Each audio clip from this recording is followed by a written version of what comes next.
Maker's Mark, that's good.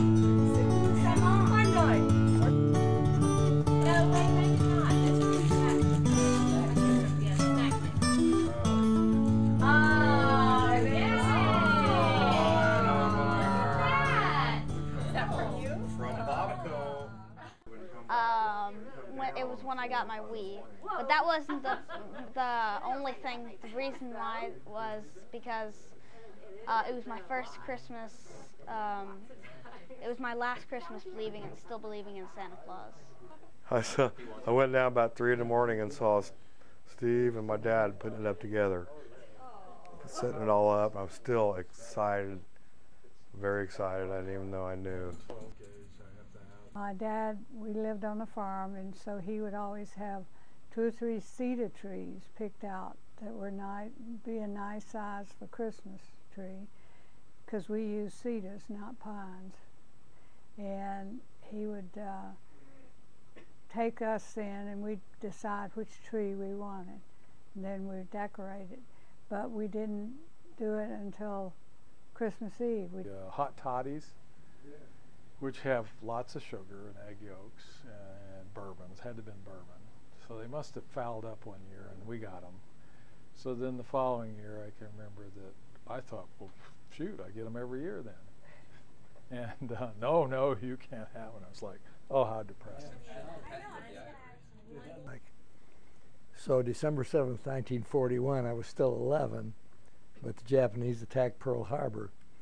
So that Christmas, I wasn't expecting my 26-inch bike until the next April.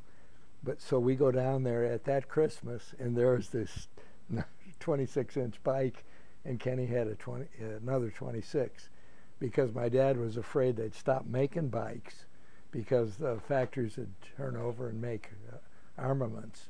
So anyway, that was really exciting. And found our Christmas tree and cut it down, came back to the car, and the car was deep in mud.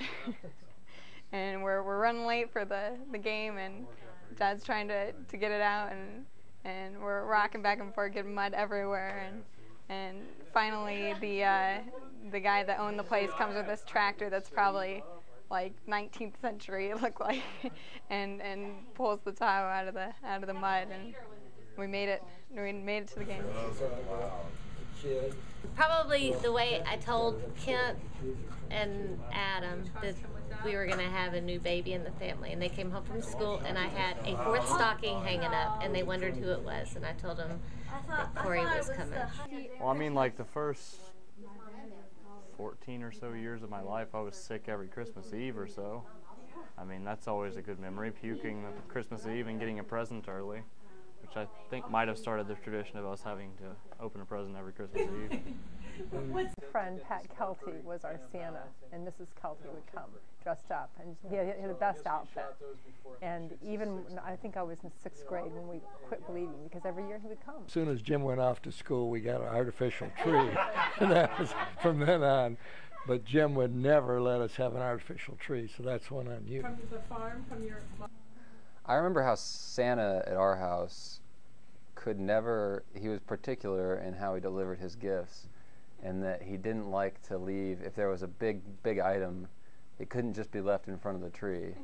It always had to be, the kids come downstairs, look around. Santa didn't bring, this year it seems like Santa didn't quite bring everything this year. And then, oh, Mom or Dad found, oh, Santa left this in the basement.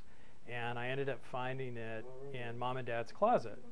And I said something to Mom. I go, wait a minute, my gift's in there. And Mom told me, she goes, well, Santa's sleigh was really full this year, and he just asked us to take care of it until Christmas. And I was like, oh, okay. And I just never, it didn't question whether Santa was really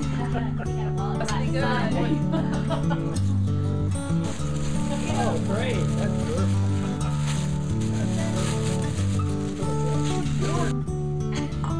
This one.